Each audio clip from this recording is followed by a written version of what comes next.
do you ever get Terrorblades that just don't skill Reflection? I'm like, bro, just 1 point, please. It's so good. So value. Reflection is 35 mana? What? 1 point. That's all I asked. Panda? Oh no, Red Panda. Yeah, that's the thing with a Phoenix, right? It is that big roller coaster of strength. Incredibly strong when you've got the fiery spirits available, and incredibly weak when you Easy as a commentator, I'm not gonna lie. Long names. But I don't really like the couple of letters like XWI. I preferred his Yi. Ponyo inside the river. And die as soon as the power runs up. So pretty nice. Never mind. Ponyo really tick up to the spirit. What? HP. Alright, Shang Tsu's here to be able to get the cleanup. Butterfly effects in a little bit of danger as well. They're going to be forced to tip him in the Mars, but the Supernova, it's 8 minutes in, dude. How is he 6 already? Red Panda getting... Oh. I'm very intrigued on the decision behind the Lincolns. I mean, he might change it up in the end. They have another smoke though, iG.Vitality. Maybe if it was nice the old Ricky shard, I would understand, but not the case anymore. Oh, the Bramble is even better. Simultaneously with the jump from Shang Tsu is going to be able to get on top of the Lina, so they'll push Butterfly Effect away, and they're going to be able to get a double kill as a result. And this is the combo we saw yesterday. Mercy and Shang Tsu with the Ricky and the Dark Willow. With that change to the Bedlam, these two have a... Seems like it might be a little bit too... Well. By Fish King, just to scout out any sort of backstabs coming through from the Ricky. They're coming. Oh lord, they're coming. Fast enough. Shang Yu off to the right side. Nice jump once again onto the Lina. Butterfly Effect tries to get the jump away, but it's not going to matter with XWA into the middle. They've got the Supernova as well, and Chaos will break out, but it's going to favor Aster.Aries. Snapfire puts his body on the line to at least deal with the egg. I mean, he was going to die nonetheless, but it is still a 4-for-1 in exchange. Aster.Aries. How quickly they're going to be looking to move towards their Tormentor as soon as that 20-minute mark is up. I mean, with the change to the Laguna Blade providing the supercharge, it just basically makes her abilities deal 200 more damage. Speaking of the Lina, just look at the damage they're able to do between these two heroes. There's nothing the Snapfire is going to be able to do. Just watches off for the side lanes to even try and relocate into the middle, because it's going to be up to the Mars to try and counter initiate. They'll catch up the Storm, and with the artillery getting raid down, they're going to be able to return fire, but still it leaves the Snapfire vulnerable, as Shang Tsu is going to be able to get a return kill, and now Zhang Yu as well is caught out of position. It'll be so much that he will not be able to handle. Red Panda level 12, 2 points up the Supernova. He did in fact buy out for the shard, so even though you lost XWY, nothing's ever as bad as the Disruptor shard, even still. That is true. That is a pretty abysmal shot. They're actually going to try and take a fight on iG.V. Okay, so the Ricky's still separated from the team. Aegis in the hands for another 2 minutes. Oh, that's not the arena they're hoping for. The XWY is going to be able to get on top of Butterfly Effect, and look at the damage they can pump out. No Lina to work with, and soon everyone else is going to be sent to the grave. Ukyo, it's an all-out retreat off the back of the BKB. Then meanwhile over to the left side, up on the triangle. They're going to be able to catch out Zhang Yu as well. Red Panda. An exceptional game out of the Phoenix. Another solo Supernova for some of the kills. And, I mean... yeah, Aaron Hunting's going to spawn down bottom, though. So this Observer's not really going to pay off if they want to wait, but Aster.Aries feels strong enough to take the fight. Ukyo's going to position himself on the front. It's an early use of the BKB, and they're just going to retreat. Wait out the duration, and look to go back in pretty shortly. What's the call from iG.V? You're down a big item. A cooldown's going to be used defensive, but again, the arena is off the mark, and a disaster. There's nothing they can do now with everything used ineffectively. It's just another poor fight from the boys on iG.Vitality. There's the Mars with a 4th member sent into the grave.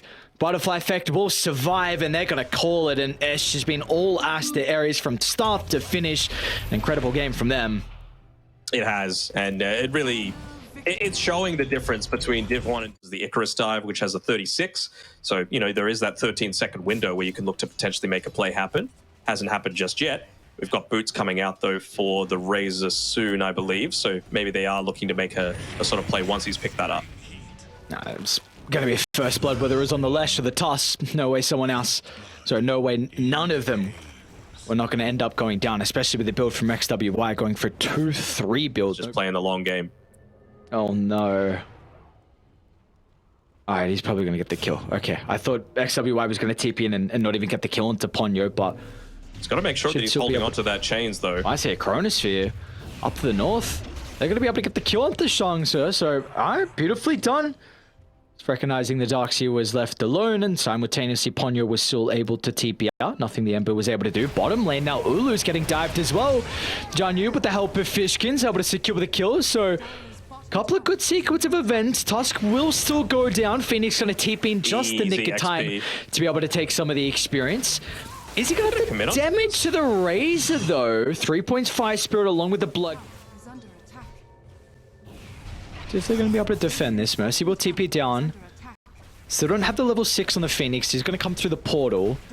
Tower is falling pretty fast. Someone's going to need to react. Mercy wants to start into Ponyo. Gonna try and take the Grimstroke out. It's a decent chunk of damage onto Zhang Yu as well. We'll take the Razor out of the equation now, but the wall getting used too. This is going to be all favoring Aster.Aries.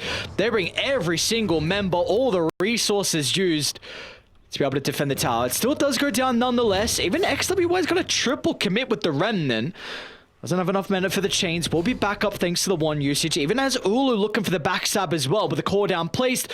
Butterfly effect tries to turn and get the kill, but the Supernova is going to stop him short. So in the end, 4 kills will go the way of Aster.Aries. Relentless pressure for them to deal with the Disco Pony. The tag team to be able to buff up your right clicks as well as Snowball and Ice Shards to enable that static link to always be effective. Same sort of thing with the Chronosphere, right? You've got a scaling Faceless Void, sure, but look at this. This will be a huge Chrono. But they're going to be setting up for the Chronosphere as Ukyo connects onto 3. Darkseer ran in, but he got the pipe. As long as they get the health mitigation, they're going to be able to turn it back around. As with the wall of replicas going to tear them apart with all the illusions as well. I mean, they tried to commit on Zhang Yu, running to the opposite side of the river, but now he has buried himself his own grave, and they're going to fight the 5-man wipe in the end. A Red Panda, I mean, we're saying his praises a lot in game 1. He's 4-1-4, gets the triple kill as well on the Phoenix. Like a Shivas, a Hex, like what is kind of the progression that we can expect out of him this game? I wouldn't hate the Greaves just to be able to get rid of the time dilation on himself. Obviously, the heal component is nice, but that's the main thing for mine, is they're looking to get a bit of a freebie, but who's going to get what? Now with the Supernova, it's going to prove to be a bit of a messy fight as they'll deal with the egg, but the cost is just far too dear. I mean, it's once again a nice roll coming through from Mercy, right? Enabling a lot of these kills as Butterfly effect. If you hung around a little bit too long, I think you might have. That he has. Oh no, I mean, he's got Ponyo nearby to maybe dissuade the Bloodstone. Is still not complete. He needed one more component. Now Ponyo reveals himself, and there's nothing that's going to stop them from chasing him down. We gotta say, I was saying he needed to be on point with a lot of these rolls, and he has been. You know, just landing roll after roll after roll, and you're looking to try and make that opening. Still 5 seconds on the walrus punch, though. Ulu, do you really want to force a fight without the Earth Spirit? Make it back into the river. Early BKB out of Zhang Yu. It's a pretty decent Chronosphere, but the simultaneous Supernova. Is it going to be enough to be able to keep them alive throughout the duration? Mercy's going to be back in with the roll as well. It's chaos, and it's not going to favor Dire as they can look to clean up. They've stayed alive long enough, but the Magnetize is slowly ripping them apart, and Mercy once again rolls onto the backline, and Ulu can chase down Ponyo. It was a decent start. You drained all the damage out of the Gyro. It was a great Chrono, but Mercy's buyback was huge. The defense of the T2 tower, though, a little bit too late, though. Lilies are back up. They're separated too. XYW has a remnant to rejoin the team. You have to catch Red Panda. You have to. And they're going to try. They might have done it. Ooh. Gets the dive away. It's an early use of the Supernova, so not one that's going to have as much value as we saw last fight. This could be the opening now for Ukyo can get a multi-man Chrono. He's going to try and jump in. They do get the BKB out of the Gyrocopter. They want to turn to deal with the Phoenix, but the Darkseer is mitigating all of the damage. It's going to be up to the left track now to enter the fight as Ulu's in danger. They won't have the Gyro. Maybe XWY can turn the tides, but that's not going to be enough. As finally, iG.Vitality, they did get the Phoenix, but they forced out an early Supernova that didn't really turn the... Someone else with the healing Lotus, and then, you know, still got out to be able to Sunray him. That's how well he's playing. Butterfly effect. Here's the Hex reveal. Does have Fish King behind him. Nice. Good timing out of the snowball. Stops the roll. They're going to be able to play accordingly. Chrono's still down for another 15 seconds. What is the damage?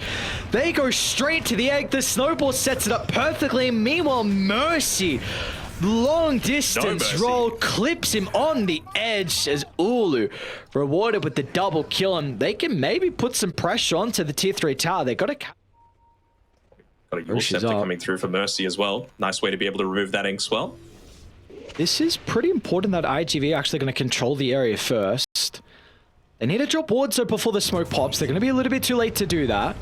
They will see Ulu inside the lane, but an early jump onto the Grimstroke for they get a pick off and get the numbers advantage, but still Ulu's in some danger with a Chrono from Ukyo, clipping onto 2, but once again with the BKB, is it going to be enough to keep Ulu alive? It doesn't look like it is, but it'll turn. Satanic and Life still after Fallen. Where did they all just go? 5 here. What? They got out of these qualifiers. That's where they went. Oh, just the healing coming through. He had everything on him, right? He had the Pipe of Insight, he had the Lotus Orb, he had the Crimson Guard, and he had a Sunray.